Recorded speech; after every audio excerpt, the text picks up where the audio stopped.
통역번역이론 중간고사에 대한 복습 특강 한번 시작해 보도록 하겠습니다.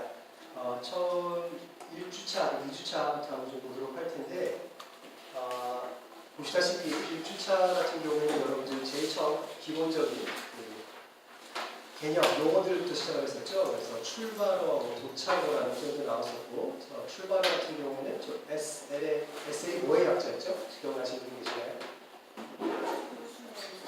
네, source language라고 했었죠. source, 원천 언어 뭐 이렇게 되는 거 지역하자면 source language, 그 다음에 도착어는 뭐였죠?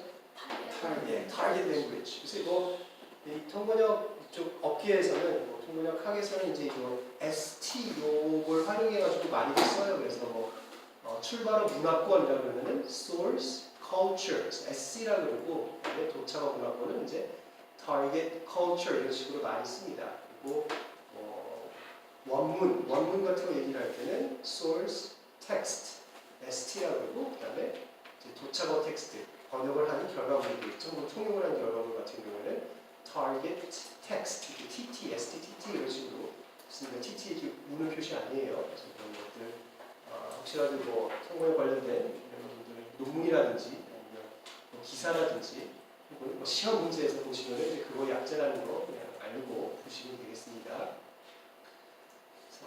한영 번역하게 되면은 수업 시간에서도 언급드렸지만 강의에서도 언급드렸지만 한국어에서 영어로 쳐서 원천어로 출발어는 뭐가 되는 거죠? 한영 번역이라고 하면 한국어가 되는 거죠. 그리고 도착어는 영어가 되는 거. 그 방향이 분명히 다르다는 거. 영한 통역, 한영 통역 이렇게 할 때는 출발어하고 도착어가 다르다는 거 기억해 주시면 될 것 같아요. 그 다음에 이제 번역과 관련된 정의 몇 개를 보여드렸죠. 다양한 방법으로 번역을 정의할 수 있는데 이제 그 중에 두 가지 정도만 지금 가져왔습니다. 그래서 한 언어로 표현된 기존의 단어와 동일한 의미를 전달하고자 하는 의도를 가진 또는 그럴 것으로 추정되는 다른 언어의 구두 혹은 문자 변화가 일어나는 과정이다. 대부분 모든 사람들이 이해할 수 있는 그렇게 알고 있는 그런 일반적인 그런 정의가 되겠습니다. 한 언어로 되어 있는 발화라고 이야기를 하는 것은 이게 구두 발화일 수도 있고 그 다음에 문화 발화일 수도 있기 때문에 저렇게 써놓은 거예요. 그래서 written text이든 oral text이든 상관없이 한쪽 언어에서 다른 쪽 언어로 옮기는 그런 어쨌든 그런 의도를 가지고서 옮긴 것이 바로 번역이다라고 이제 라빈이라는 학자가 1958년도에 정의를 내렸습니다. 그래서 이 정의 같은 경우에는 당연히 중요시하는 게 이제 의미의 동일성이 되겠죠. 하나의 언어에 내포되어 있는 의미를 다른 언어에 의미를 잘 옮겨서 옮기는 것이 바로 번역이다라고 정의했고 그 다음에 비슷한 정의들 몇 가지 강의에서 언급드렸고 조금 좀 특이한 또 다른 정의도 같이 말씀드렸었죠. 그래서 어떠한 목적이든 상관없이 한 문화 내에서 번역 이거 표현되거나 간주되든 모든 발화이다. 도대체 이거는 어떤 좀 특이점? 뭐라 그럴까? 좀 어떠한 의의가 있었죠? 이렇게 번역을 정의하게 되면 그러니까 그 이전에는 이 뚜리라는 학자가 이렇게 하자라고 주장하기 전까지는 번역학에서도 다 처방적인 관점이 매우 강했다라고 말씀드렸죠. 그래서 번역이라는 것은 이렇게 해야 된다. 번역은 아주 일반화해서 말씀드리자면 직역을 하는 것이 맞다. 혹은 번역은 의역을 하는 것이 맞다. 이러이러한 단어는 이렇게 번역을 하는 것이 맞다.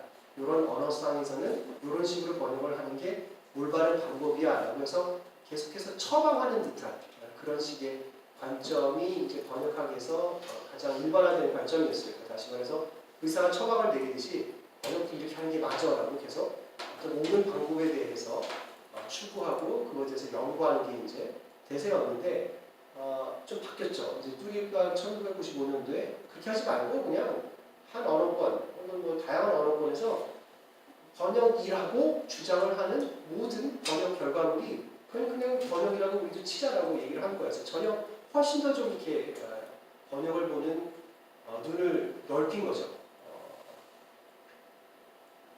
그러니까 아이가 예를 들어서 엄마 아빠의 말을 다른 말로 요약을 해서 옮기는 것도 그것도 그냥 번역인 거고, 그다음에 이렇게 정의를 내리게 됨에 따라서 훨씬 더 번역이라고 하는 정의에 들어갈 수 있는 그 원문과 번역 결과물 수단이 훨씬 더 이제 늘어나게 되는 거예요.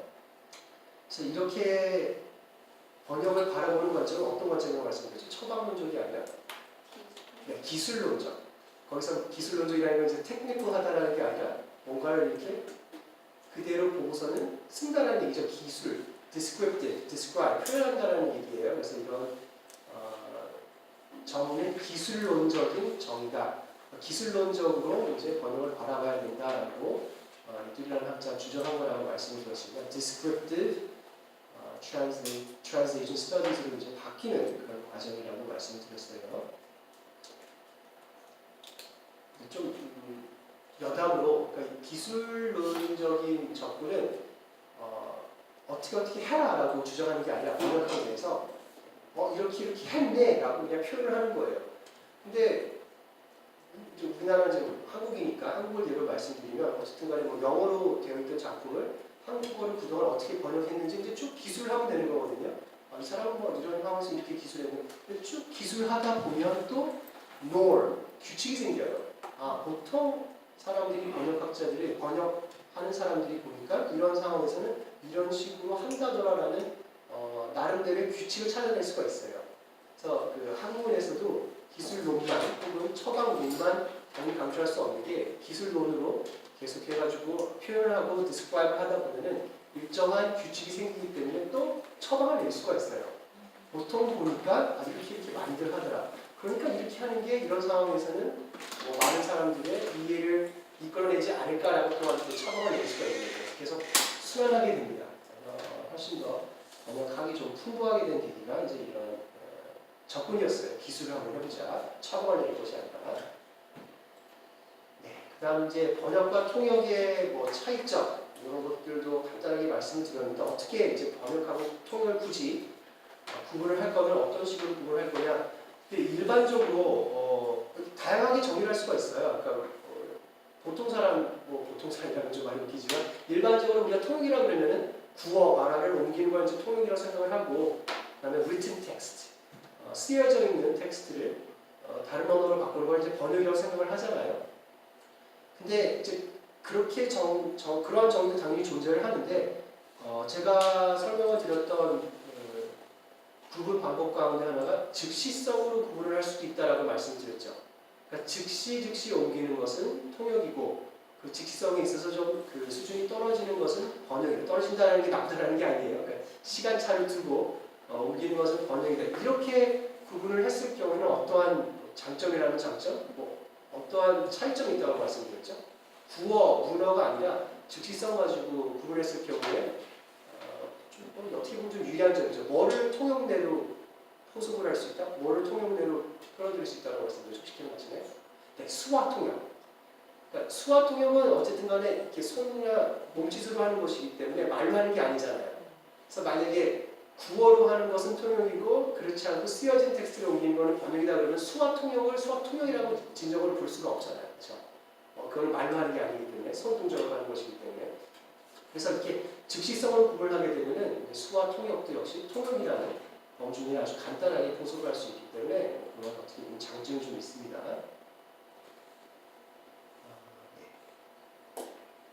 번역학 translation studies라고 그러면 학문 내에는 사실 번역이랑 통역이 다 들어가는 거예요. 통번역학이라고 그러지 않고 학문으로 얘기를 할 때 이제 번역학 내에 두 학문을 포함을 합니다.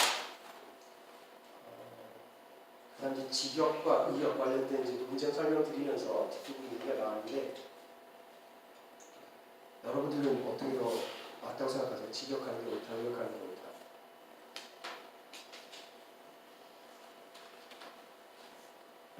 수업을 들으셨으면 이제 어떻게 친구가 와서 그 작품 너무 지옥한 것 같아. 그 영화 너무 의역해서 엉망진창이야. 이렇게 하면 이제 어떤 식으로 여러분들이 논쟁은 아니더라도 대답을 할 수 있고 어떻게 뭐라고 할 수 있어요?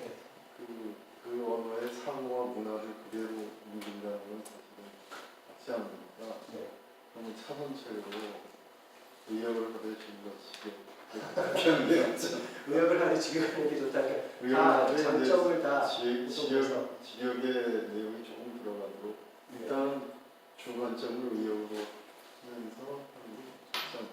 오케이. 네. 그리고 또 다른 건데 좋습니다. 좀 충실성을 바탕으로 해서 네.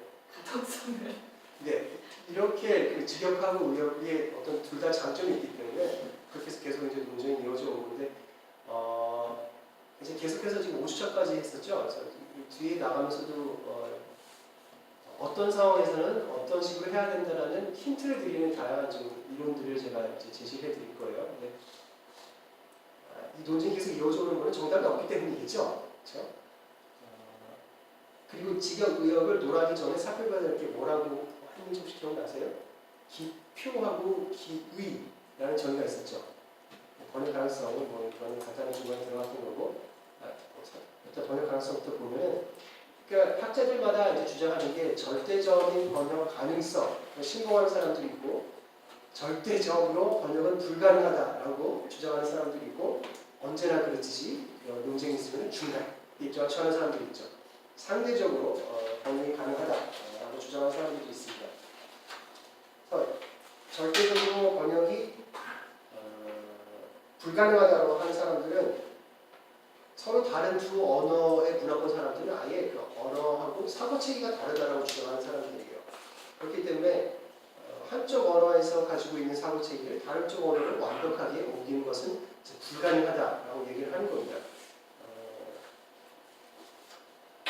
가능하다라고 절대적으로 가능하다라고 주장하는 사람들은 어차피 인간은 그 사고 능력이라는 게 그렇게 다르지 않다. 보편적인 사고 능력을 갖췄기 때문에 어떻게 해서든지 간에 무조건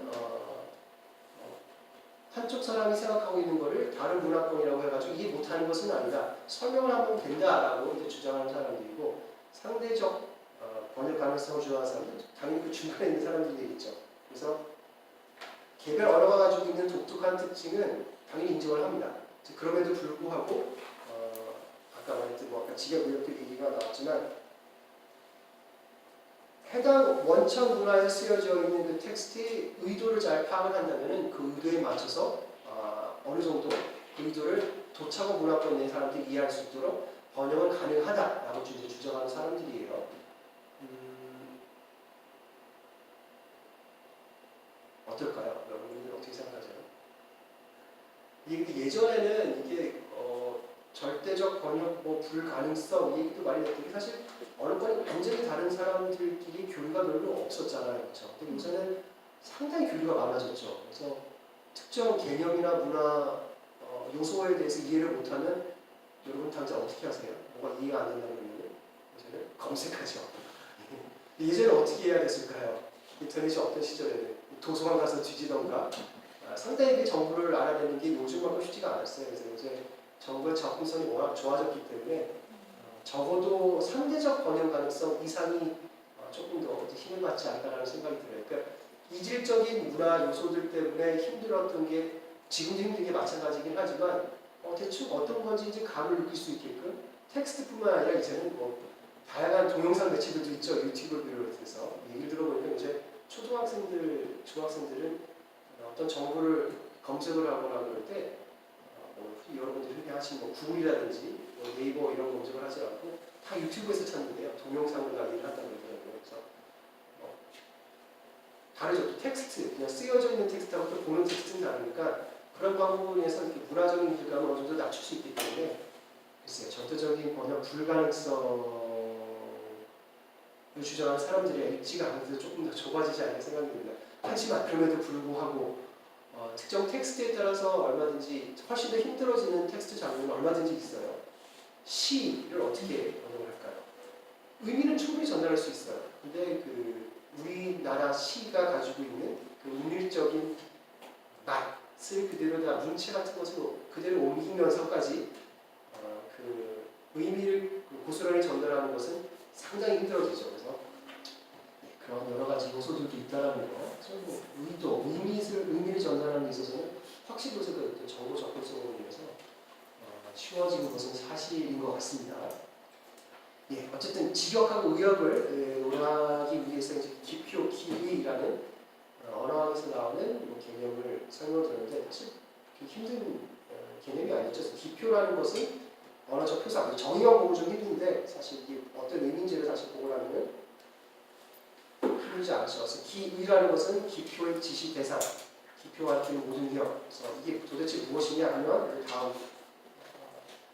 그림 가지고 또 제가 강의 설명드렸던 것 같습니다. 그래서 옷이라고 제가 말을 했을 때 그 옷 자체, 언어 자체를 이제 그 기표라고 생각한다면은 그게 가지고 있는 모든 의미의 총합이 기의가 된다고 설명을 드렸어요. 그래서 옷이라는 기표인 청각 이미지를 듣고 사람들은 각양각색의 기의, 신피한 신피, 불어에서 오기 때문에 이것을 떠올린다라고 말씀드렸고 이런 상황 때문에 또 번역이 쉽지 않다라고 설명을 드릴 수가 있죠. 그러니까 제가 지금 예를 들어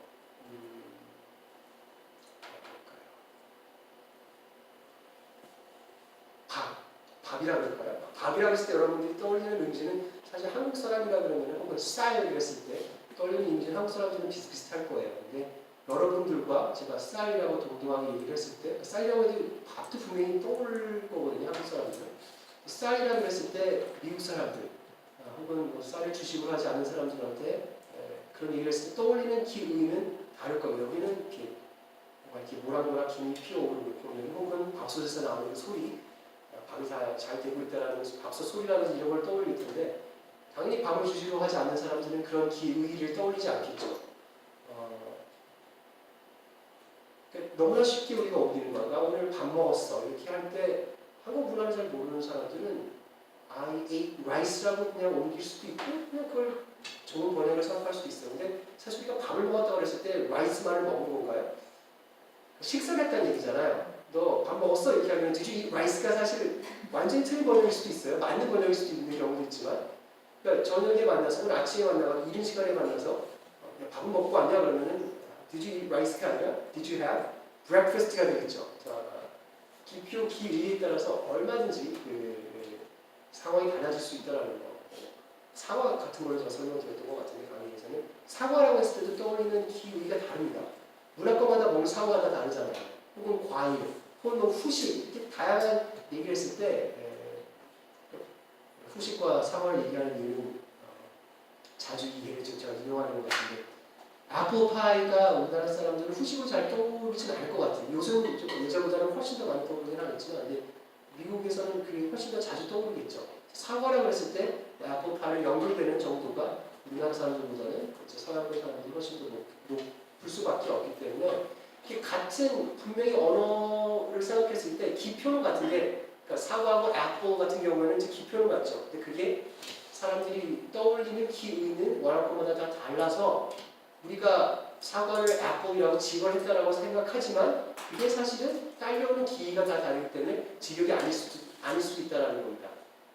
그래서 직역, 의역 논쟁 자체가 좀 다시 생각해봐야 할 게 아니냐라는 그런 이제 좀 질문을 던져줄 수 있는 게 이제 기표, 기의와 관련한 그런 토론이 되겠죠, 그렇죠? 무슨 뜻인지 이제 대충 이해가 되시죠? 그래서 양 언어에서 동일한 기표를 찾겠다는 욕심을 버리고 출발어의 기표가 지칭하는 기의가 무엇인지를 잘 파악하여 도착을 어떻게 구현할 것인지를 고민한다면 이제 번역이 가능해진다는 겁니다.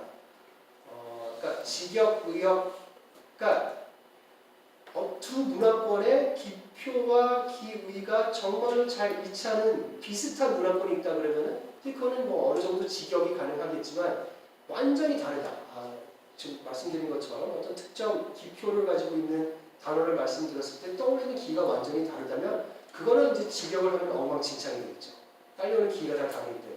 그래서 그렇게 직역을 하겠다는 욕심을 버리고 해당 언어권의 기표가 가지고 있는 기의에 중점을 둬서 이 맥락 속에서 이 기의는 무엇이냐 같은 기의를 가지고 있는 도착어 문화권 내에서의 그 기의를 가지고 있는 기표는 무엇이냐를 찾아 나간다면 어느 정도 이제 번역이 가능해진다는 얘기입니다. 그냥 지역이 옳다, 의역이 옳다 이런 식으로 논쟁을 펼치는 것보다 이런 다른 개념들도 많이 개입을 하고 있기 때문에 이런 상호적인 요소 같은 것들도 잘 파악을 하는 것이 중요하다라고 제가 말씀드렸죠. 어떻게 보면 논쟁을 피해 나가는 거죠. 지역이 중요한 것이냐, 의역이 중요한 것이냐. 너무나 다양한 요소들이 있기 때문에 바로 그 단정적으로 대답을 하는 것은 쉽지 않다는 거죠. 그 다음 이제 뭐 등가 얘기도 나왔었죠. 그래서 나이다가 등가라는 것은 이제 같은 값을 가졌다 이런 뜻입니다. 등가.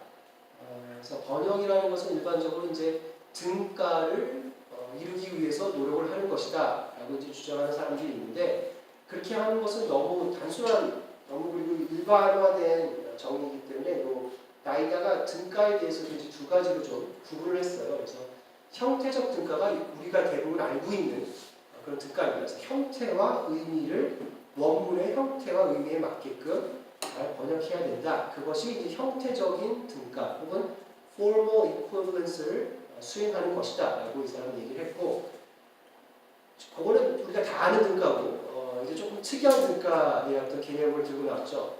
동태적인 등가, dynamic equivalence라고 해서 그게 무슨 소리냐 그것보다는 어떤 텍스트에 있어서는 번역 결과물의 naturalness, 자연스러움이 더 중요하다. 그러니까 메시지 차원이 아니라 리스판스가 중요하다. 다시 말해서 출간화 문화권에서 그 해당 텍스트를 이야기하거나 읽었을 때 청중이나 독자가 느끼는 어떤 느낌을 A라고 한다면 도차가 문화권에서도 도차가 문화권의 청중이나 독자가 느끼는 느낌 B라는 것이 A하고 B가 동일해야 된다. 그게 중요한 거다라고 얘기를 합니다. 이렇게 들으면 형태적 듣거나 뭐다 이런 생각이 들어요. 근데 어떤 경우가 있냐면 지금 안 가져왔죠 제가.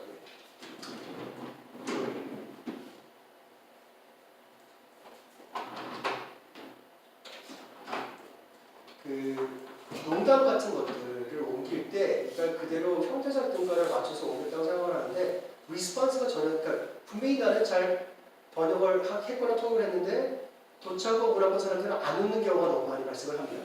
이제 그런 게 이제 동태적 등가가 이루어지지 않았기 때문에 그런 거죠.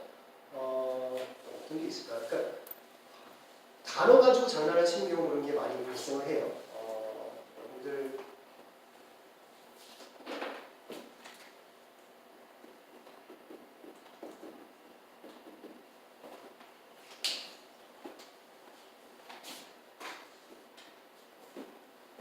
concentrated라는 단어 혹시 아세요? 네, 뭐 집중, 그러니까 concentrate라고 하면 이제 동사가 되는 거죠. 동사는 집중하다는 뜻이 있고 concentrated라고 하면은 저 무슨 뜻이죠? 혹시 아세요? 형용사. 집중된 뭐 이런 기도 할 수 있겠지만 또 오렌지 주스 여러분 통역서에 concentrated라는 용어 보신 적 있습니까? 외국 오렌지 주스, 미국 오렌지 주스에서 concentrated 혹은 concentrate juice 이렇게 써 있어요. 그러면 찻집이 아니라 농축액이라는 뜻입니다. 농축 오렌지 주스라는 뜻이에요. 그래서 concentrate가 농축된 이런 의미도 가지고 있어요. 족구 중에 하나가 옛날에 뭐 어떤 사람이 나와서 족구 중에 하나가 너는 바보다. 만약에 오렌지 주스 통을 보고 저 단어가 써 있다고 해가지고 째려보면 오렌지 박스를 오렌지 통을 오렌지 주스가 담겨져 있는 통에 저게 써 있다고 해가지고 눈을 깜빡거리지 않고 계속 해가지고 이렇게 째려본다면 너는 바보다 이런 조크가 있어요.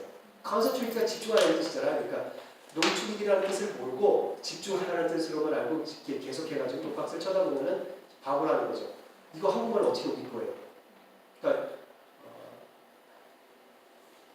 You're stupid or you're a fool if you look at the orange juice box because it has the word concentrate on it. 이렇게 되는 거를 우리나라 말로 옮긴다고 했을 때 형태적인 등가를 지킨다 그러면은 당신이 만약 오렌지 주스 통에 집중하라가 아니라 집중하라라는 말이 써 있다고 해서 계속 쳐다본다면 바보이다.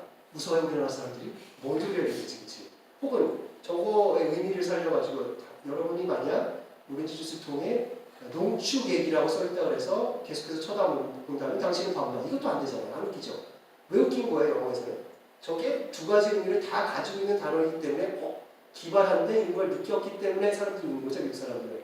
컨센트레이트에 집중하라는 뜻도 있지만 농축이라는 뜻도 있기 때문에 야, 기발한 조크네 이렇게 생각을 해서 이제 웃긴 건데 그걸 살릴 수 있는 우리나라 하나의 단어는 없잖아요. 그러니까 어떤 식으로든 간에 이거를 동태적인 등가를 이루기 위해서 노력을 해야 된다는 거예요. 저런 상황에서는. 이해가 대충 되세요? 형태적인 등가를 저기서 지키고자 하면 어떻게 웃길 수 있는 똑같은 리스폰스를 이끌어낼 수가 없어요. 그런 의미에서 어떠한 경우에는 이제 동태적인 등가를 지켜야 된다는 거죠. 어떻게 해야 되는지는 정답은 없어요. 저 상황에서 어떻게 뭐 여러 가지 방법이 존재할 수도 있겠죠. 설명할 수도 있겠죠. 근데 번역이라면 주석을 달거나 해서 설명할 수 있는데 통역이라면 그것도 불가능하죠. 동시통역에 저런 식의 조건을 하시는 연수가 있으면 정말 때려주고 싶습니다. 빨리빨리 설명을 하던가 뭐 어떻게 하고 넘어가야 되지. 예전에 제가 아는 통역사는 저런 걸 막 던지셨대요. 여기다가 사람이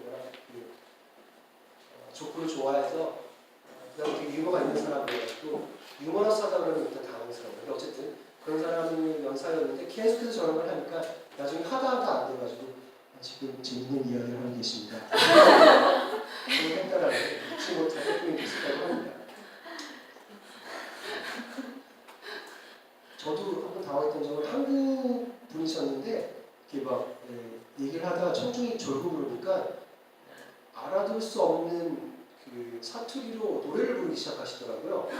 근데 이제 해당 지역에 계시는 분들 웃는데 저도 서울 사람이다 보니까 도저히 알아들 수 없는 거예요. 그냥 뭐 그 당시에는 맞죠. 어떻게 해요? 그냥 외국어 분들이 쳐다보시거나 다이얼렉트로 사투리로 재밌게 한국어 노래를 부르고 계신가 하면 알아들 수가 없는 어떻게 해요. 그런 경우도 아주 가끔 발생하서 무척 당황스러울 때가 있습니다. 네, 그 다음 이제 2주차로 넘어가 보도록 할게요. 지금 벌써 잠깐 쉬었다 해야 되는데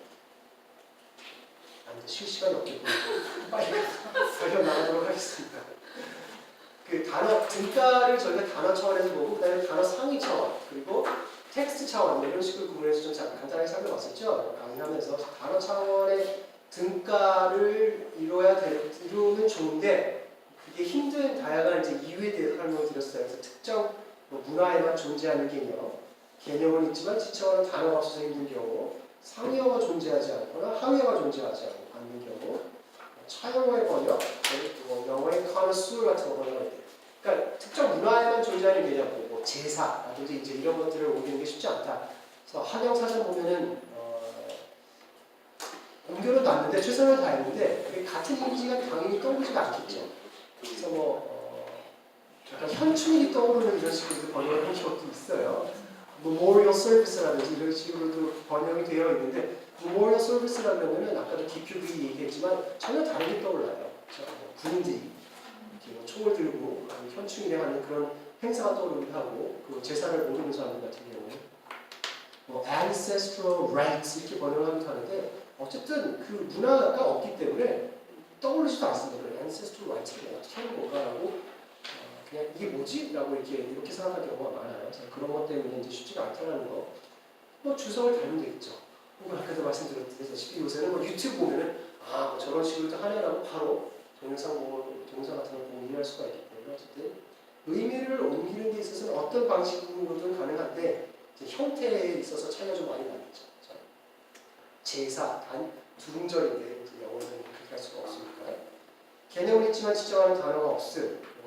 savory 이런 단어 가지고 제가 설명을 이렇게 했었죠. 영어에서 savory는 좀 매콤하면서 짭조름하면서 이런 용어인데 그 다 옮길 수 있지만 이제 한 단어 차원에서 평가를 이루기 쉽지 않다는 거.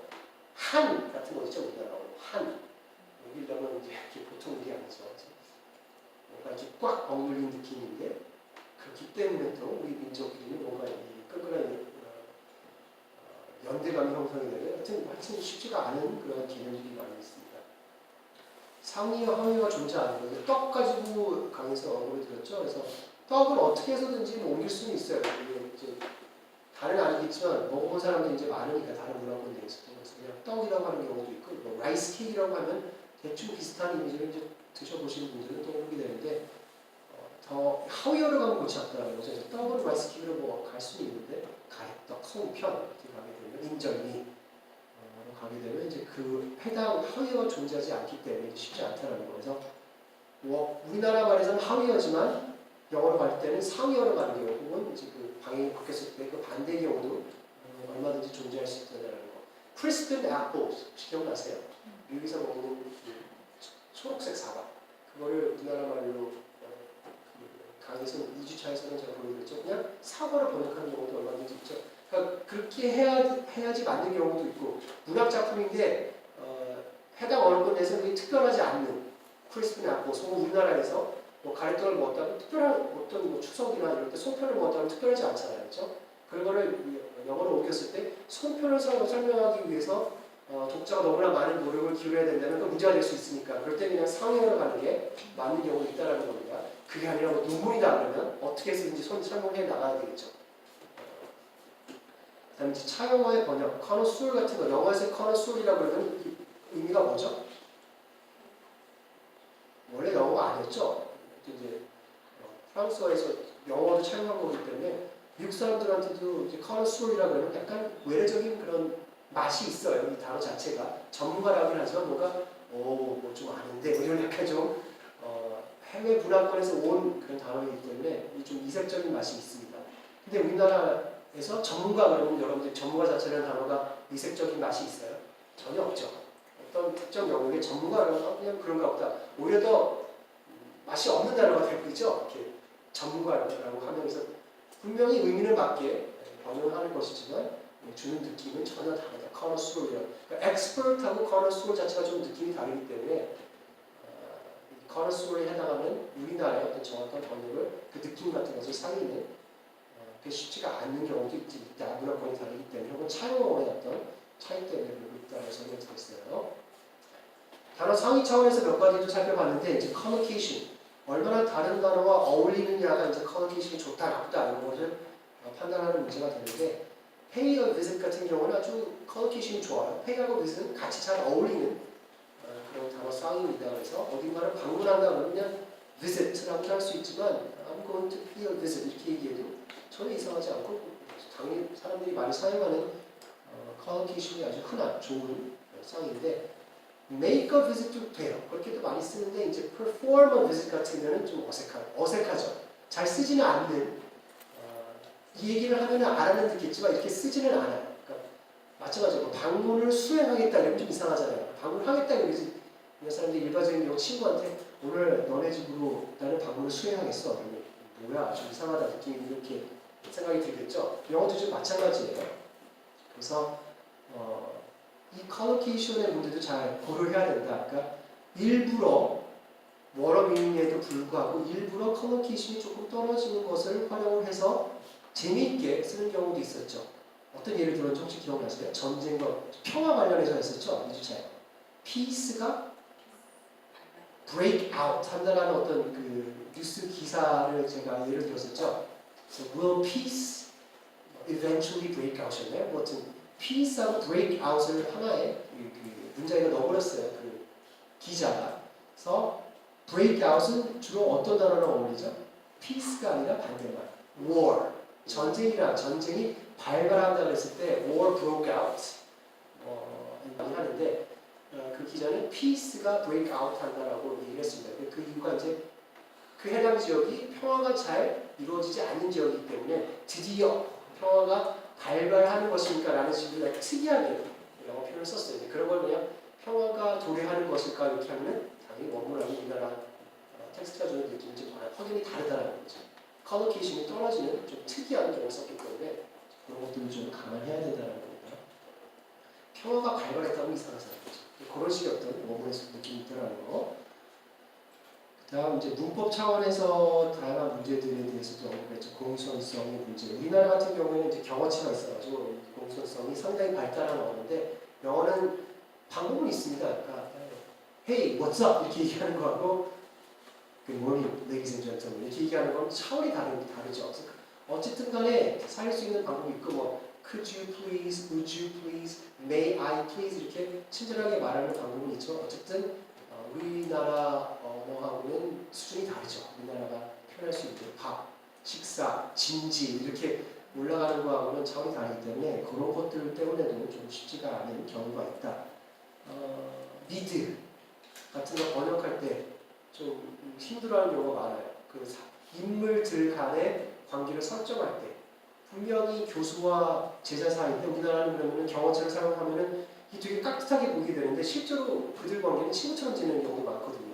그래서 그런 공손성의 문제. 말하는 것도 거의 친구처럼 하는데 그렇다고 우리나라 자막을 옮기는데 야야 할 수는 없잖아요. 학생님도 선생님도. 그러니까 그런 다양한 공손성의 문제에서 비롯되는 문제 점들도 있다는 거 뭐 시제와 상, 그러니까 완료형이 많죠. 또 영어 같은 경우에 그런 것들을 그대로 사용을 어색하게 되는 경우도 많더라고요. 현재 완료를 뭐뭐를 해왔었다 이렇게 하면 어색한 경우가 많잖아요. I've seen that movie라고 하면은 그 영화를 언젠가 과거의 한 시점에 봤다라는 얘기가 되는데 그거를 영화를 봐왔었다 이렇게 완료를 살리겠다고 하면은 어색한 경우가 발생할 수 있다는 거. 상이라는 것도 보면 이제 태 문제도 있었죠. 그래서 the building was established in 1947. The organization was established in 1990. 이렇게 얘기를 했을 경우에 수동태로 말했을 경우에 여기 뭐 또 뮤지엄이나 어쨌든 museum was opened in 1956. 박물관이 1956년도에 열어졌다 이런 식으로 그렇게 하실 분은 없겠지만 굳이 수동태를 할 필요가 없다라는 거죠. 우리나라는 그냥 1956년도에 개관했다, 열렸다, 당시에 지어졌다 이런 식으로 해도 충분히 가능하다라는 거. 태 같은 것들도 해당 언어권에 맞게끔 바꿔줘야 되는 경우도 있다는 거 말씀드렸었습니다. 네, 그래서 2주차는 이 정도로 한번 넘어가 보도록 하고 4주차 잠깐 보도록 하죠. 그래서 그 3주차에서는 이제 텍스트 차원에서의 등가에 대해서 저희가 다뤘었죠. 그래서 처음에 주제 구조가 나왔어요. 주제는 주제와 평원 이렇게 나눌 수 있다라고 말씀. 그 문장. 그러니까 일반적인 경우 문장인데 이제 언어학에서 이제 절을 주제와 평원을 나눌 수 있다고 합니다. 대부분의 경우 이제 문장 나누는 좀 많이 얘기를 합니다. 그래서 주제는 절의 첫 번째 부분이며 절이 무엇에 관한 것이 나타내는 하나의 출발점을 생각하는 게 평원은 절의 두 번째 부분. 담화의 목표가 이제 평원이 되는 거죠. 그래서 영어로 I went to school yesterday라고 하면 I가 주제가 되는 거고 나머지 부분이 다 평원이 되는 거예요. 이게 왜 번역을 할 때 도대체 이게 뭐가 문제가 되느냐 이런 예문을 한번 보도록 할까요? 영어에서 Mike wanted to buy those shoes. 이거 그대로 강의에서 언급드렸던 텍스트입니다. 그 다음에 또 보시면은 Mike was a big fan of sports. Mike knew a thing or two about fishing. 흔하지 않은 절 구조예요. 영어에서는. 왜냐하면 마이크라고 할 가능성이 보통의 경우는 높지가 않아요. 뭐를 봤죠? 대부분? 대명사를 봤죠. 대명사를 봤는데 이 사람은 특이하게 계속 고유명사를 그냥 계속 썼어요. 마이크. 근데 이거를 밑에와 같은 식으로 번역을 하게 되면은 원문이 가지고 있는 그 특이한 점이 다 사라진다는 겁니다. 의미를 잘 전달했어요. 밑에 보면 지금 마이크는 생각하고 싶었다. 밑에 보시면 운동을 정말 좋아하게 됐고 낚시에 대해서도 잘 알았다면은 이건 그냥 일반적으로 우리가 읽었을 때 특이하지 않은 그런 문장이 되는 거죠. 주제 구조가 우리나라 사람들이 보기에 특이하지 않습니다. 그러니까 주제에 오는 그 고유 명사를 우리나라에서는 주어를 생략을 할 수가 있기 때문에 얼마든지 특이하지가 않은데 영어 자체를 놓고 보면 좀 특이하다는 거죠. 그래서 이건 주제 구조도 사실은 잘 좀 파악을 해서 문체 같은 경우는 특히 사일 때는 이런 것들을 잘 좀 판단을 해야 된다는 겁니다. 조금 별개의 내용으로 이게 만약 Mike wanted to buy those shoes, he had saved money 하고 그 다음에 he was also a big fan of sports 하고 쭉 내려간 다음에 he also knew a thing or two about fishing. 그래서 일단 일반적인 대명사를 활용해서 쓰여져 있던 원문이라고 하면 이거를 번역할 때 밑에처럼 주어를 생략하는 것은 어떨까요? 아니면 다 마이크는 의식만을 사고 싶어 했다. 그는 운동을 정말 좋아하게 됐다. 그는 낚시에 대해서 잘 알았다. 꼭 이렇게 해야 될까요? 자, 그러니까 원문이 주제 구조가 특이하지 않거나 그 주제에 오는 부분이 그냥 일반적인 해당 문화권, 해당 언어의 규범에 맞게끔 했다 그러면은 그 우리나라 말로 옮길 때 우리나라 말의 규범에 맞게 옮기는 것은 사실 크게 특이하지가 않습니다. 그래서 그렇게 하는 건 크게 문제가 되지 않겠죠. 이해되시죠? 그러니까 주제에 오는 부분 우리나라는 주어자 생각하잖아요. 어제 학교에 갔었어. 이렇게 근데 영어에서 말할 수가 없죠. I went to school. I가 반드시 나와야 되는 거잖아요. 주어를 생각하고 went to school yesterday 이렇게 쿨하게 말했다 그래가지고 그게 쿨한 영어가 되는 게 아니죠. 무조건 주어가 나와야 되는 거니까요. 그래서 그런 언어가 가지고 있는 그 특이한 차이점은 당연히 감안을 해서 번역을 해야 되는 거예요. 직역을 해야 된다고 해가지고 대명사를 다 그대로 우리나라 말로 번역하다 보면 그게 더 이상해질 수가 있습니다. 저 대명사의 활용도 우리나라는 훨씬 더 낮기 때문에 그러한 예로 영어 기사 같은 거 보면은 North Korea라고 나오면 그 다음에는 The North 이렇게 받기도 하고 평양 평양 이렇게 하죠. BBC 같은 경우는 CNN 보면은 평양 하고서는 그게 노르트코리아를 지칭하는 거죠. 해당 나라의 수도를 그 나라를 받기도 합니다. 워싱턴 이렇게 얘기를 하기도 하고 그러니까 근데 그걸 우리나라 말 그대로 옮기면은 이상해지잖아요. 북한은 하고 갔다 그 다음에 더 노르트라고 했다 그래가지고 뭐 어떻게 해요? 그걸 북쪽 방향에 있는 나라를 이렇게 할 수도 없는 거고 뭐 평양은 이렇게 하지 않잖아요. 우리는 다 그거를 다 북한으로 받는 계획이 우리나라 말이 맞는 거예요. 그 주제 구조를 잘 보고서는 번역해야 된다 그래가지고 주제까지도 그대로 다 옮기는 게 좋은 번역은 아닐 수도 있다라는 거. 그 구조를 잘 파악해야 된다는 걸 어떻게 하는지 아는 거예요. 또 하나 봤던 게 이제 유표적 배열과 무표적 배열 이 부분도 봤었죠. He's quite famous in Korea. In Korea he's quite famous. 밑에 같은 경우가 이거는 충분히 이 정도면 유표적이 아니라고 할 수도 있는데 어쨌든 밑에 방법을 쓰는 경우에는 조금 더 다른 뉘앙스가 앞뒤 맥락을 보면은 다를 수도 있다는 겁니다. 그러니까 위의 경우에는 그냥 한국에서 꽤 유명하다 이 정도의 느낌인데 밑에는 좀 약간 인크로야가 좀 강조가 돼서 다른 장소는 모르겠지만 다른 국가는 모르겠지만 어쨌든 한국에서는 그는 꽤 유명하다 이런 느낌을 충분히 줄 수도 있다는 거예요. 안 줄 수도 있고 그 맥락에 따라서 이제 그런 가능성이 있기 때문에 그런 것들을 좀 잘 판단해서 반영을 해야 된다. 혹은 통역을 해야 된다는 얘기고 그러니까 통역을 할 때는 더 그런 게 살아나죠. 억양에 따라서 강조하는 강세도 할 수 있으니까 He's quite famous in Korea 이렇게 얘기하는 거고 In Korea He's quite famous 이렇게 얘기하는 거는 전혀 다른 차원의 얘기가 되겠죠. 이것도 좀 강화해야 된다는 거고 그 다음에 이제 표층 결속성, 심층 결속성 이런 얘기가 나오기 시작합니다. 표층 결속성은 어휘적, 문법적 관계들의 망이다. 그래서 이거는 텍스트 내에 드러나요. 확연하게. 심층 결속성하고 대비되는 게 표층 결속성은 텍스트 내에서 이거야 라고 딱 콕 집어서 얘기를 할 수가 있어요. 얘네들 때문에 심층 결속성이 생겼어. 근데 표층 결속성은 그렇게 텍스트 내에서 확연하게 드러나지 않는 추상적인 좀 개념이라고 설명을 드렸어요. 뒤에 보실 겁니다. 그래서 이제 이 표층 결속성 기제 첫 번째 지시를 살펴봤죠. 두 개의 언어 표현 간에 존재하는 일치관계. 주로 대명사가 대표적인 예가 되겠죠. So Mr. Park did really well yesterday. He must have prepared for a long time. 이게 왜 결속성에 기여를 하게 되느냐면은 he라고 말을 하거나 써있을 경우에 우리는 he가 누구지라고 앞문장을 떠올리게 되잖아요.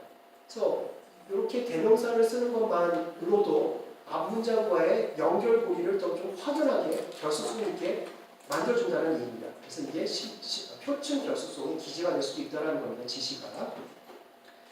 그다음에 대형과 생략도 마찬가지죠. 뭐가 생략됐는지, 뭐를 뭐 대신 썼는지를 생각하다 보면은 당연히 그 텍스트 자체가 조금 더 짜임새 있게 결속성 있게 만들어진다는 겁니다. Do you think he knows what he's talking about? I don't think he does. 이렇게 썼을 경우에는 does가 뭐를 지칭하는지 생각하게 되죠. I don't think he knows what he's talking about. 이렇게 생각된 걸 그냥 does를 받은 거잖아요. 이런 식으로도 얼마든지 표층에서 결속력이 있게끔 만들어줄 수 있는 기제라는 거. Mike purchased some batteries and Jason some pencils. Here are and Jason purchased가 생각된 거죠. 그런 것들도 표층 결속적인 기제가 될 수 있고 Here are the boxes I promised. Take any가 뭐를 갖고 있는 거죠? Take any boxes I promised가 되는 거죠. 뒤에 boxes I promised 생각되는 이런 것들도 다 표층 결속성의 기제 중에 하나라는 거. 적석. 영어에서는 대표적으로 이제 접속사가 되겠죠. 그렇죠? 그래서 문장과 절과 달라 서로 관련시켜주는 모양적인 표지. However, in the end, as a result 라고 그러면은 앞문장과의 어떤 관계가 분명히 있음을 내어주는 그런 장치잖아요. 그래서 인과관계다, 대비되는 관계다 알려주기 때문에 앞문장과 훨씬 더 결속력 있게 만들어주는 그런 기제라는 거 당연한 얘기겠지만 그래서 이런 것들이 있다는 거 전해드렸었습니다. 접속과 관련해서 특히 영어 같은 경우 접속사가 시간이나 인과관계를 표현한 유일한 기제는 아니다. 그래서 시간관계 같은 단어 자체만 되는 경우도 있었죠. 그래서 precede라는 용어를 했으면은 A preceded B라고 하면은 A가 B보다 시간관계상 더 먼저 왔다라는 걸 단어 자체만으로도 알 수 있다는 거죠. 그러니까 접속사를 사용을 해서 할 수도 있지만 어떤 사건의 인과관계 혹은 시간적인 관계를 단어 자체만으로도 얼마든지 표현할 수 있다는 거. 그리고 이 접속사도 영어가 훨씬 더 많이 활용을 하죠. 우리나라보다는. 우리나라는 이제 접속사 활용 빈도가 일반적으로 좀 떨어져요. 근데 번역 결과물에서는 또 그렇진 않아요. 그러니까 영어로 되어 있는 원문을 우리나라 말로 번역했을 경우에 그 번역 결과물에서는 접속사가 상당히 많이 들어가는데 처음부터 한국어로 작성된 텍스트는 그렇게 많이 등장하지는 않습니다. 그래서 그게 어떤 번역문의 어떤 특징이기도 하죠. 그래서 고민해야 되는 게 번역사는 번역물이 원천 텍스트의 표준 결서성 내용을 따를지 아니면 목표나 내용을 따를지 잘 판단해야 된다는 겁니다. 무슨 뜻인지 아시겠어요? 그러니까 원문의 접속사를 그대로 다 살릴 것인지 원문의 영화의 상으로 옮기라고 했을 때 원문의 대명사를 그대로 다 살리는 게 맞는지 지금 내가 이거 왜 이 번역을 하고 있는지 이것을 누가 읽을지 여러 가지 상황에 따라서 잘 판단을 해서 번역을 해야 된다는 거 그래서 설명을 드렸었죠. 이렇게 쭉 넘어가서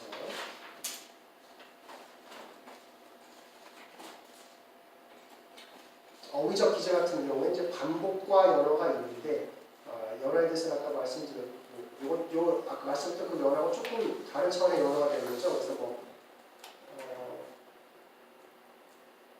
Monday, Tuesday, Wednesday, Thursday, Friday, Saturday, Sunday도 좀 같이 이렇게 묶이는 하나의 어떤 카테고리 안에 묶이는 거잖아요. 혹은 뭐 January, March, April, November 이런 것도 또 특정 문장에서 혹은 문단에서 드러나게 되면은 앞에는 다른 달이 나왔었는데 앞에는 다른 요일이 나왔었는데 하면서는 이게 표준 결속력이 있게끔 해주는 단어 차원에서 기재가 될 수도 있습니다.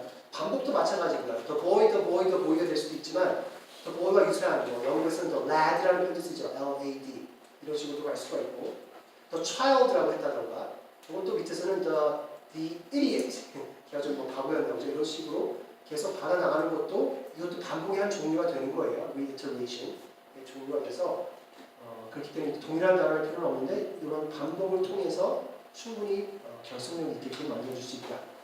표층에서 결속력을 만들 수가 있다라고 설명을 드렸습니다. 네, 뭐 시제의 연속성, 문체 일관성, 콜론이나 세미콜론 같은 문장 구호, 구두점 같은 것만으로도 충분히 결속력 있게 만들 수 있다는 거. 그러니까 세미콜론이나 콜론이 오면 당연히 앞문장과의 관계가 있는 거잖아요, 그렇죠? 계속 이어진다라거나 아니면은 콜론을 찍은 다음에 세미콜론을 찍기 시작하면 이거는 앞에 거의 어떤 예를 나열하는 것이다라면서 사람들이 알게 되죠. 그런 것들도 표준 결속성을 있게 만드는 기제가 될 수 있다는 거.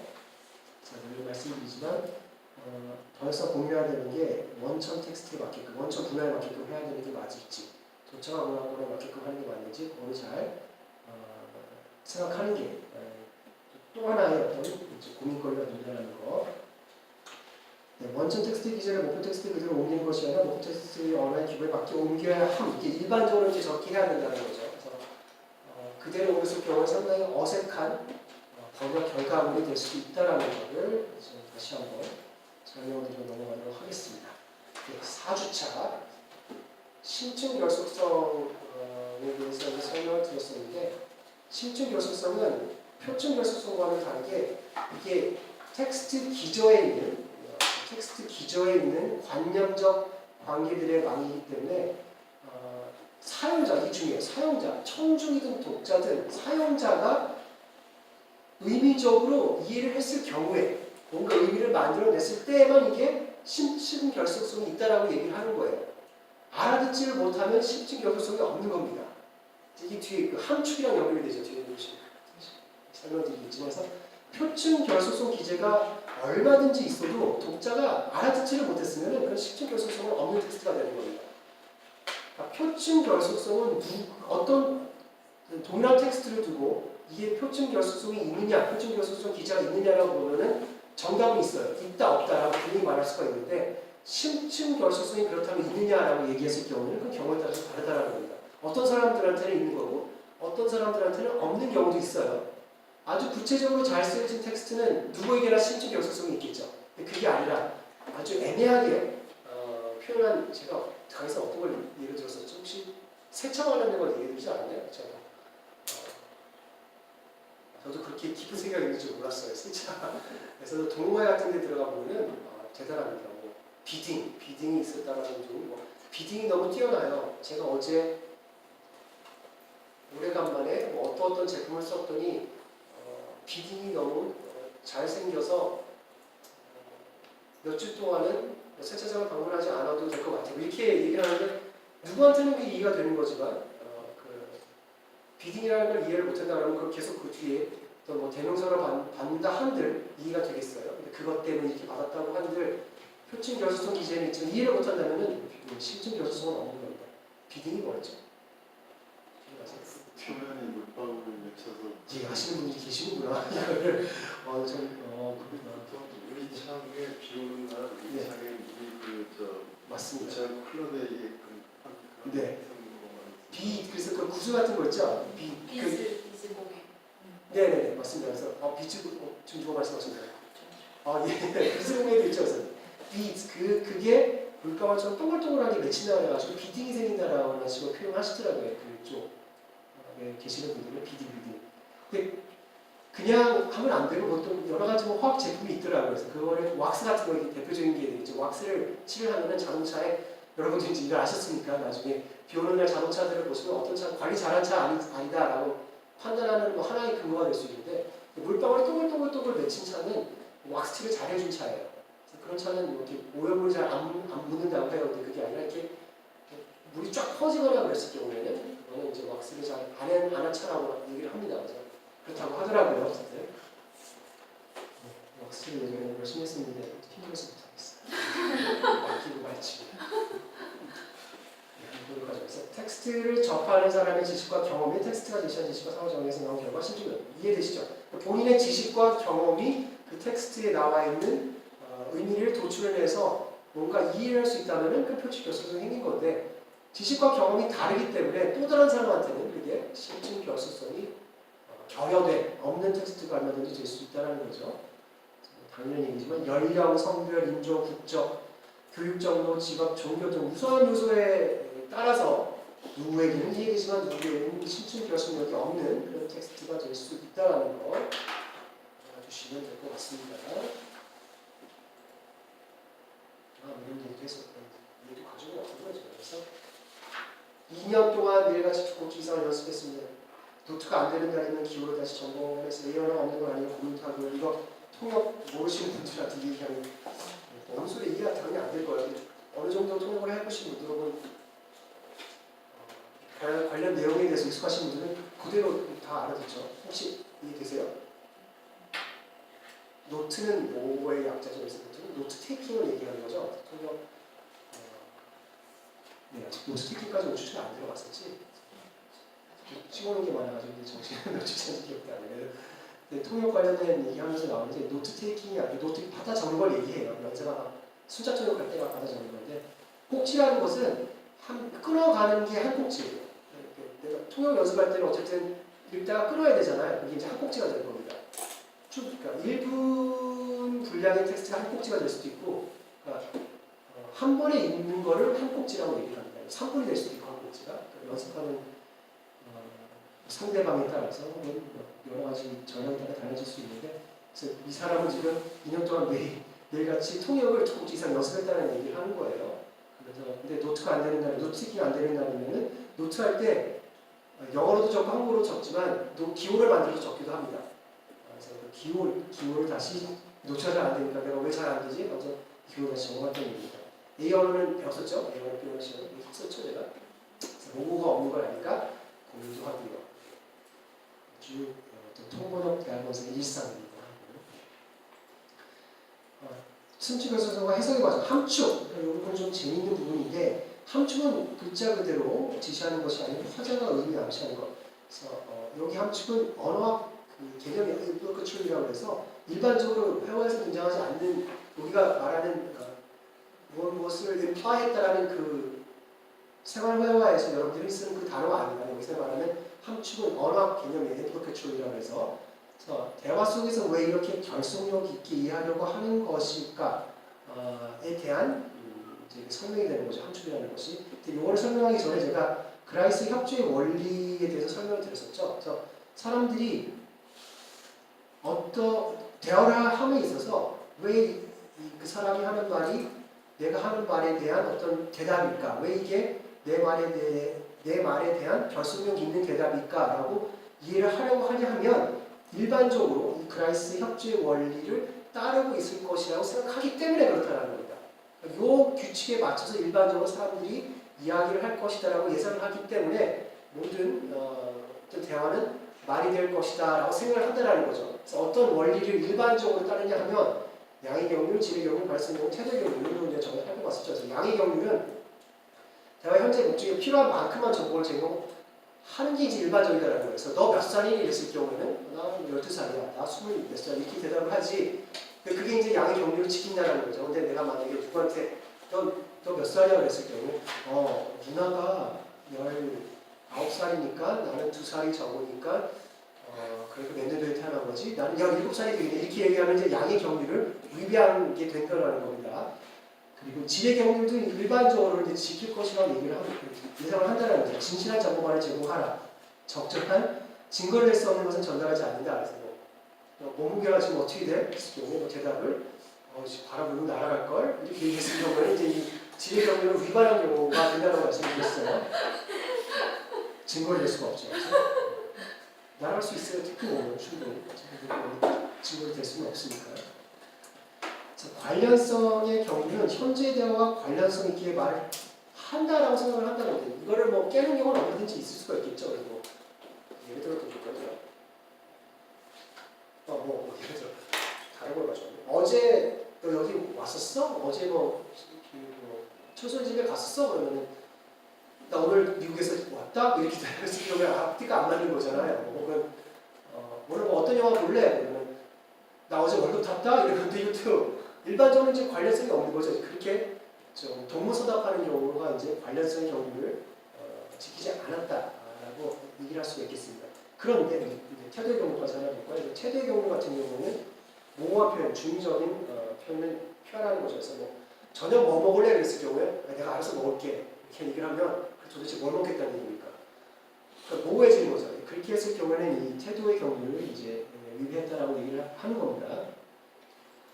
그런데 그래서 다시 한번 반복 말씀드리지만 사람들이 결속력 있게 대화에서 의미를 이끌어내려고 하는 이유는 그라이스의 경륜이 제시한 방식을 가지고 대화를 나눌 것으로 예상하기 때문인데 하나 좀 재미있는 점이 경륜을 준수하는 반대로 일부러 경륜을 위반할 수 있는데 이럴 경우 대화적 함축이 발생하기도 했다라고 합니다. 근데 중요한 것은 대화적 함축이 발생하기 위해서는 둘 다 이해를 해야 돼요.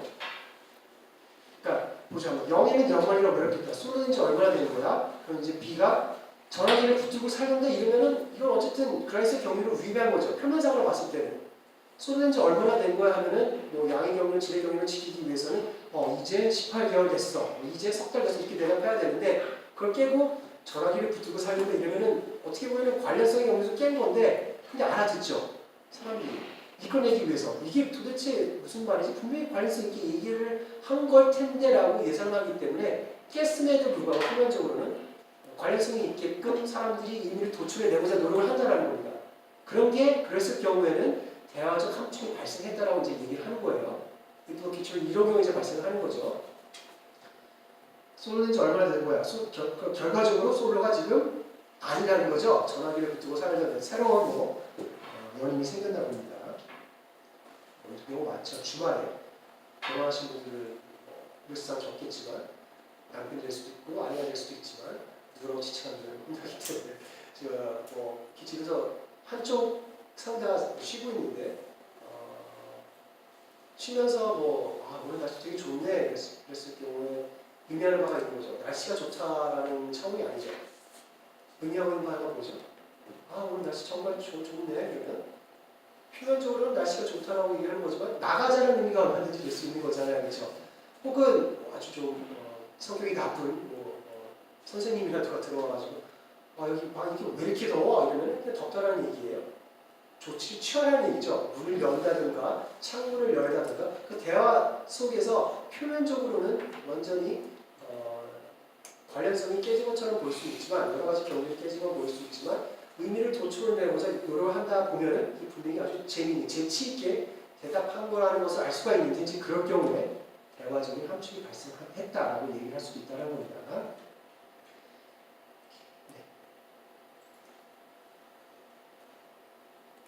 그래서 위에처럼 대화 참여자들이 대화 경륜을 의도적으로 위배함으로써 의도한 발언 내용이 대화의 결속성을 오히려 증가시키는 표현일 수도 있다라는 게 된다는 거.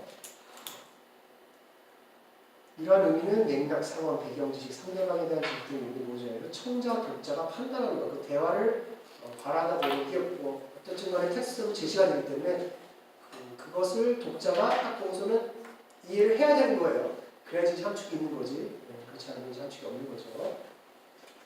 통문학서도 마찬가지로 이런 것들을 잘 고려를 해서 통문하든가 번역을 해야 된다는 겁니다. 그 맥락이 너무나 동떨어질 경우에는 첨언을 좀 할 수가 있겠죠. 이런 맥락에서 이 사람이 이렇게 대답을 한 겁니다라고. 그러니까 문화적인 상황이 다르다 보면은 이런 경우가 더 발생할 수도 있잖아요. 그러니까 특정 문화권 내에서 경륜을 깬다 하더라도 의도적으로 깼을 경우에는 이해가 되지만 그대로 우리나라 말로 옮겼을 때는 똑같이 깼을 경우에 잘 이해가 안 되는 부분도 얼마든지 발생할 수가 있어요. 문화적인 차이가 있기 때문에 그럴 경우에는 조금 덜 깨면서 통일이나 번역을 할 수도 있겠죠. 그런 것도 이제 감안해야 된다는 거죠. 이렇게 시간 지금 11시까지죠. 라고 달렸더니 시간 내내 지금 끝날 수가 있을 것 같아요. 혹시 지금까지 질문 있으세요? 여기까지 한 것 중에?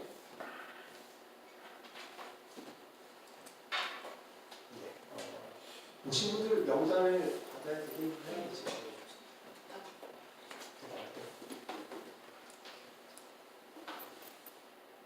참여하신 분들이 혹시 더 중앙사를 잘 보시면 한번 확인을 해봐야 됩니다. 혹시 네, 평균과 나머지 평균하고 비교해보죠.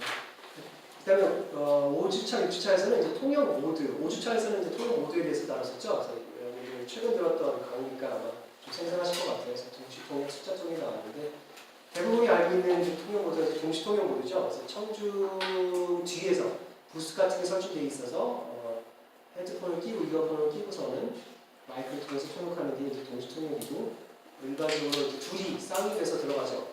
그 이유는 왜 둘이 쌍을 돼서 들어가죠? 힘드니까. 그렇죠? 혼자 할 수 없으니까. 혼자 하다 보면 망치니까. 왜 망치냐면 그 15분 이상, 20분 이상 낯선 주제에 대해서 동시에 계속하는 게 너무 힘들어요. 머리 부하가 많이 걸리기 때문에. 그래서 그 힘든 거를 간접적으로 체험해 볼 수 있는 게 여러분들 샤도잉이라고 혹시 들어보셨어요? 샤도잉. 네, 언어 학습하는 방법 가운데 하나죠. 그래서 TV 같은 거 보면서 9시 뉴스, 쉬운 거 하면 쉬워요. 조금 동시 통역할 때 그 느낌이 조금 살 수 있는 게 이제 9시 뉴스 같은 거 앵커가 하는 말을 그대로 한 2, 3초 간격을 두고 따라가 보세요. 그거를 20분 내내 할 수 있는 분은 처음에 시도해본 분 많지 않습니다. 하다가 중간에 너무 힘들어서 포기해요. 그러니까 계속 집중해야 되니까. 내가 하는 말이 아니라 남이 하는 말을 그대로 똑같이 따라하면서 20분 쫓아간다는 게 쉽지가 않은데 통역은, 동시 통역은 똑같이 따라가면서 언어를 전환시키면서 따라가는 거잖아요. 그래서 그게 그렇게 오랜 기간 동안 계속 한다는 게 쉽지가 않습니다. 휴식 시간이 필요하기 때문에 꼭 2인 1조로 들어가게 되어 있습니다. 혹시나 부스에서 혼자서 통역을 오랫동안 하고 있는 분이 보인다면 저한테 알려주십시오. 네, 큰일 납니다. 그랬을 때 여러 가지 상황에서 큰일 납니다. 이렇게 하시는 분들. 물론 그 어떤 회사에 소속이 돼 있어서 사내 통역 같은 거 할 때 한 시간 이상 하시는 분들도 있어요. 근데 그것도 권장하는 건 아닌데 내용을 다 알고 있다거나 너무나 본인한테 배경 지식이 확실한 내용은 바꾼다 하더라도 하면 다 바로 나오는 거잖아요. 그죠? 특정 회사에서 5년, 10년 이상 근무하신 분들은 그리고 그 해당 연수가 오래 일했던 분들은 말투까지 너무나 잘 알고 있기 때문에 그런 경우는 훨씬 더 편해요. 수월해요. 그럼에도 불구하고 사실은 이제 이쪽으로 들어가는 게 원칙이긴 해요. 순차 통역은 말 그대로 연수가 하는 일을 하고 나면은 한 꼭지가 끝나면 아까 꼭지 얘기했었죠. 한 꼭지가 끝나면은 그대로 그 꼭지를 다른 언어로 바꿔서 통역하는 게 이제 순차 통역이 되겠습니다. 그 다음에 위스퍼링 통역에 대해서도 말씀을 드렸죠. 가까이에서 조용히 귀에 대한 노선을 하는 경우도 있고 혹은 어떤 기기를 가지고 소수의 인원이 통역이 필요했을 경우에는 위스퍼링을 하기도 합니다. 부스에서 모든 청중이 다 듣는 게 아니라 나만 이렇게 아주 작은 마이크를 가지고 통역을 하고 앞에 앉으신 분은 이어폰을 꽂고서는 내가 속삭이는 말을 듣는 그런 통역도 있어요. 혹은 바로 옆에 앉아가지고 조용조용 속삭이면서 하는 진짜 말 그대로 위스퍼링 하면서 하는 통역도 있습니다. 개인적으로 선호하지 않습니다. 동시인데 더 힘들어요. 뭐, 볼륨까지 조절해야 되기 때문에. 그리고 워낙 그 소음이 많이 발생해서 이게 내가 또 크게 톤을 하면 주변 사람들한테 또 방해가 되잖아요. 그래서 이게 쉽지가 않은 방식이긴 합니다. 뇌종 통역은 뇌예의사이죠. 뇌예종 통역은 숫자 통역하고 비슷하나 특히 뭐 법률, 의료 통역 같은 경우에 이제 뇌종 통역이 많다고 말씀드렸죠. 짧게 주고받고 그 다음에 주변에 이제 개입도 많이 일어납니다. 그 통역사가 의사 선생님 혹은 환자한테 이게 맞나요? 라고 계속 확인도 하면서 짧게 어떤 중간 대변자 역할을 하면서 통역하는 게 이제 리에이션 통역이라고 말씀을 드렸어요. 그러니까 순차 통역에 기본적으로 확대된 순차 통역의 범주 내에 들어가는 거죠. 리에이션 통역도.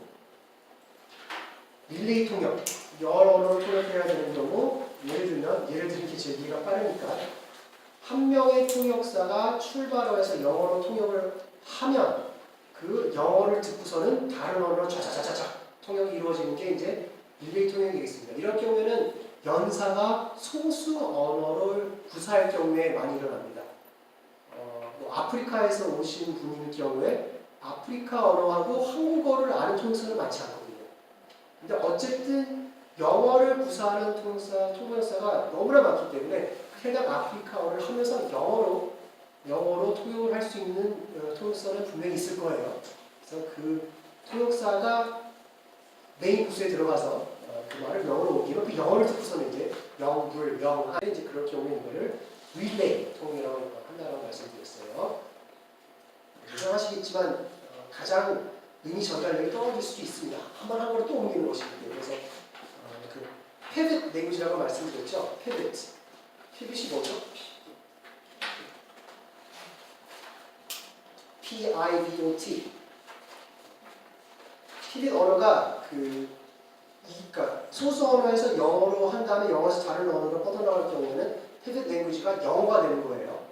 중심점, 중심축이 되는 언어를 pivot 랭귀지라고 얘기를 합니다. 그래서 pivot 랭귀지로 통역하시는 분의 역할이 상당히 절대적으로 중요합니다. 네, 그다음 5주차에는 이제 그 통역사에 대해서 연구에 대해서 몇 가지 언급을 드렸었죠. 그래서 간단하게 뭐 뷰러, 키아노와 노첼라, 찌비신베르거 많이 언급을 안 했으니까 어떤 연구하신 분이 통역사 대상 연구인지 혹은 청중 대상 연구인지 이런 것들은 조금 구분해서 보시면 더 좋을 것 같아요. 그래서 통역사 대상 연구 뷰러를 보면은 설문조사를 해서 통역사들이 어떠한 항목들을 통역에 함에 있어서 중요하다라고 여겼는지를 살펴봤고 키아노 노첼라, 찌비신베르거도 마찬가지입니다. 좀 읽어보시면 되니까 넘어가도록 하고 통역사 대상 연구고 결과가 중요하죠. 항상 통역사 대상 연구를 해봤더니 대부분의 통역사들은 의미를 얼마나 잘 옮기느냐 얼마나 완결성 있게 문장을 완료하면서 완결성 있게 옮기느냐 등 내용을 얼마나 잘 살리느냐가 가장 중요한 요소로 당연한 얘기죠. 통역사들은 내용을 얼마나 잘 옮기느냐를 가장 중요한 것 같습니다. 중요해 봅니다. 국내 연구도 역시 마찬가지입니다. 의미 일관성, 논리적으로 얼마나 통일성 있게 논리 구조를 잘 가져가면서 옮기느냐 의미와 관련된 것들이 가장 중요하다고 나왔고 청중 대상으로 해봤더니 회의 성격에 따라서 의미뿐만 아니라 형태와 관련된 요소도 매우 중요시한다는 게 조금 어떻게 보면 좀 차이점이었죠. 그래서 단어 같은 것들을 얼마나 잘 옮기느냐 이런 것들도 많이 본다는 거. 내가 좀 하나 올바른 문법 항목의 경우에 문법 같은 경우에는 통역사 집단 첫 번째 집단에 최소 높은 점수를 줬다. 일반적으로 뭐가 더 중요하세요라고 물어보는 설문조사를 하면은 통역사들이 청중보다는 모든 항목이 다 더 중요하다고 얘기를 합니다. 본인의 직업이니까 그렇겠죠. 의미 일관성이 얼마나 중요해요? 그러면 통역사들은 보통 예를 들어 9점 줬다 그러면은 청중들은 8점 정도 죠 대부분 일치하긴 하는데 형태 관련 요소가 청중들은 조금 더 부합된다는 점, 좀 중요하다고 생각한다는 점, 그리고 통역사들이 일반적으로 모든 항목이 더 중요하다고 생각하는 점, 이런 게 조금 차이가 있을 거라고 생각을 들 수가 있겠습니다. 네, 항목간 상호작용에 대해서도 이런 학자들이 얘기했는데 어떻게 보면 예상된 결과죠. 그러니까 청중은 원어를 이해할 수 없기 때문에 들리는 언어만 가지고 이제 판단할 수밖에 없어서 통역사가 얼마나 의미를 잘 전달했느냐를 다른 요소를 가지고 판단한다는 겁니다. 그러니까 그냥 안녕하십니까 여러분 부드러운 억양으로 녹음된 비디오를 본 청중들은 얘는 통역 잘 못했다 라고 판단을 내린다라는 거예요. 충실성이 가장 떨어진다라고 평가했다는 거예요. 발음도 중요한 역할을 했다는 거예요. 그래서 Good morning, ladies and gentlemen.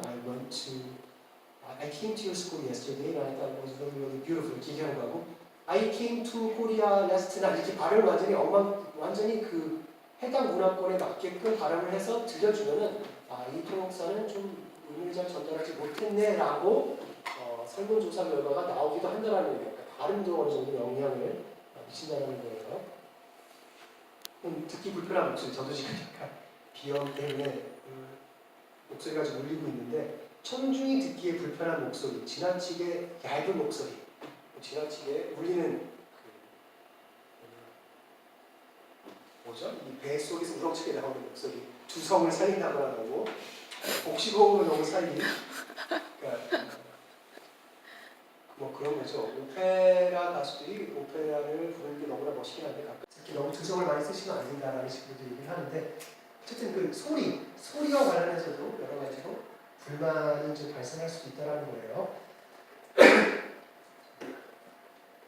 그래서 이런 것 청중은 의미를 판단함에 있어서 다른 요소를 많이 보기 때문에 다른 요소가 그렇다고 해서 완전히 중요하지 않다라고 말을 그렇게 단정짓기는 위험하다라고 얘기할 수 있겠습니다.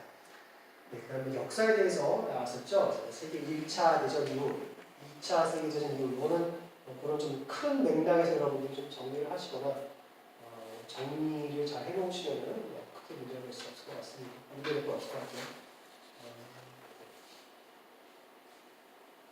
다 외우라고 말씀을 못 드리겠고 잘 정리를 해놓으시면 좋아요. 이렇게 프린트 해놓으셨겠지 뭐 이런 것들은 1차 세계대전, 2차 세계대전 이후에 국내 통역의 역사 같은 거 고려시대, 조선전기 이런 거 많이 봤는데 그대로 읽는 건 별 의미가 없을 것 같아서 이것들은 한번 강의하면서 했던 내용들 쭉 좀 잘 정리하시면 될 것 같습니다. 최초 이런 것들은 어떤 시험에서나 중요하겠죠. 그런 것들 다뤄 위주해서 잘 살펴보시면 좋을 것 같습니다.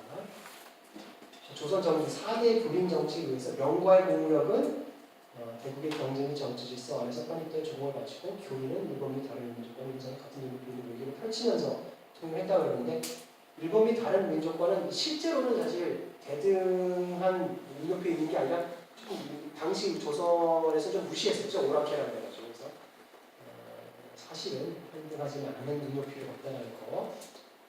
조선 후기 쭉쭉 나오고 중국어 또는 일본을 여권을 통해 릴레이 순차 통로를 있었을 협상했을 것을 추정. 조선 왕조 실록인가요? 거기에 하나 예를 제가 보여드렸었죠. 그래서 거기 내용을 보시면은 우리가 글로 써서 어느 나라 사람이며 무슨 일을 여기까지 왔느냐고 물었더니 서면으로 교통사가 이제 대답을 하기를 우리들은 서양의 세 나라 사람 이런 식으로 다른 중국어 통역사가 서양 사람을 데리고 와서 서양 사람이 한 영어를 써주면은 그걸 가지고 우리나라 사람들이 이제 다시 또 옮겼다라는 거죠. 중국어로 옮기면 중국어를 보고서는 우리나라 통역사가 한국어로 또 바꿔가지고 이야기를 했다라는 거예요. 그래서 이렇게 릴레이 통역이 이루어졌을 것이다 라고 추정할 수 있는 문건들이 있다는 거 정도만 보시면 될 것 같습니다. 그 다음에 이제 모델 얘기가 나왔었죠. 통역 모델. 이게 이제 마지막, 이거 아직은 안 하셨죠, 여러분들? 네. 역사 조금 했었나, 5주차에? 역사도 안 했었구나. 6주차 보시면 돼요. 그래서 좀 자세히 나와 있고, 통역 모델도 통역이 그러니까 통역을 만약에 하고 있으면은 그걸 이제 학자들이 이런 상황은 어떠한 상황 속에서 통역이 이루어지고 있다라고 연구를 하는 겁니다. 통역 모델을 만들어요. 근데 그 통역 모델을 다양한 층위에서 만들 수가 있거든요. 그러니까 아주 큰 층위에서 어떤 식으로 통역이 이루어지고 있느냐를 살펴보느냐, 조금 더 미세한 세상에 들어가서 이 텍스트는 어떻게 지금 통역이나 번역이 되고 있느냐를 살펴보느냐를 층별로 모델을 좀 달리 해가지고 살펴본 것들입니다. 6주차에 자세히 나오는데, 그러니까 통역을 인류학적인 층위에서도 바라볼 수 있다는 거예요. 그러니까 예를 들면은 인류 역사 차원 역사가 어떠한 평가를 받고 있으며 어떤 식의 대우를 받고 있으며 또 우리나라에서의 통역사라는 직업은 어떤 위상을 가지고 있느냐 이런 연구를 하면 이제 이게 사회 직무적 혹은 제도적 모델 안에서 통역을 바라봤다는 거예요. 그리고 혹은 캐나다에서는 캐나다와 우리나라의 통역사 위상 비교 연구 이러면 이게 사회 직무적 제도적 모델로서 연구를 했다는 거죠. 그 층위에서 상호작용적 모델 층위에서 바라본다는 것은 연사가 있고 통역사가 있고 청중이 있으면은 서로 어떻게 지금 의미를 잘 주고받고 있는지를 내가 한번 살펴보겠다 그러면 이게 상호작용적 모델 층위에서 하는 연구라고 볼 수가 있는 거예요. 어떻게 서로 상호작용을 받고 있느냐. 혹은 이렇게 한번 해볼까요? 예를 들자면 동시 통역 세팅에서 청중과 통역사가 의미를 어떻게 주고받고 있는지와 비교를 하는 겁니다. 리에이정 통역에서 의사와 환자가 있는데 거기서 통역사하고 그 환자가 어떤 식으로 의미를 주고받고 있는지를 비교해보는 것도 하나의 연구가 될 수가 있겠죠. 그러니까 의미가 잘 도출되지 않았을 경우에 어떠한 식으로 통역사가 청원을 하는지 이런 것들을 또 비교해볼 수가 있을 거 아니에요. 그러니까 그런 식으로 비교하는 것은 상호작용적 모델 층위에서 하는 연구라는 겁니다. 그러니까 다양한 지금 위에서부터 아래로 내려가고 있는 거예요. 제일 큰 범주 내에서 보는 게 인류학적 층위이고 그 다음에 사회 직무, 상호작용, 총내지 점점 미세하게 이제 바라보는 거죠. 네 번째는 이게 가장 어떻게 보면 지금까지 많은 연구, 텍스트적 모델. 텍스트 내에서 쉽게 말하면 어떻게 번역했는지, 어떻게 통역했는지, 어떤 이러한 원문을 가지고 A라는 번역사는 어떻게 번역했는지, B라는 번역사는 어떻게 번역했는지를 살펴봤다 그러면은 그거는 이제 텍스트적 모델 층위에서 한 연구가 되겠죠. 동아일보, 조선일보, 한겨레 신문이 똑같은 미국의 기사를 가지고 어떻게 번역을 했는지 한번 살펴보자. 이랬다 그러면 이거는 텍스트적 모델 층위에서 바라본 연구가 되는 겁니다. 이해가 되시나요? 이렇게. 그다음에 마지막으로 프로세싱 모델 층위가 있는데 이거는 하나의 예가 인지적 신경 모델은 뇌 속에서 어떤 식으로 통역이나 번역이 이루어지는지를 보는 게 이제 대표적인 예가 되는 겁니다. 어떻게 사람이 언어를 프로세싱 하느냐, 어떤 식으로 통역이 머릿속에서 이루어지느냐를 보는 그런 층위가 되겠습니다. 셀로스코비치 같은 경우는 삼각 모델, 이건 이제 6주차에서 설명을 하는데 삼각형을 들고 나와요. 그 사람이. 그래서 시간이 다 된 거예요, 지금. 요거를 삼각 모델 같은 경우는 여러분들이 그 6주차에 자세히 설명을 하니까 이걸 살펴보시면 될 것 같고, 노력 모델 같은 경우에는 LPMC라는 게 동시 통역을 할 때 어떠한 노력들이 필요하느냐를 설명하는 모델입니다. 이러한 노력들이 통역사가 가지고 있는 LA 같은 경우에는 통역사가 가지고 있는 역량을 얘기하거든요. 통역사가 가지고 있는 역량보다 동시 통역을 할 때 더 많은 노력을 기울여야 한다면 이게 각각의 노력이에요. LPMC가 각각의 노력인데 각각의 노력이 통역사가 가지고 있는 역량보다 더 크면 문제가 발생한다라고 지적을 하는 모델이에요. 그렇게까지만 들으시고 여러분들 이제 본 주차 내용 보시면은 충분히 이해가 되실 겁니다. 그래서 큰 겁니다. 네, 이렇게 해가지고 복습 특강을 마치도록 하고 지금 질문 있으시면은 한번 받도록 하겠습니다. 고생 많으셨습니다.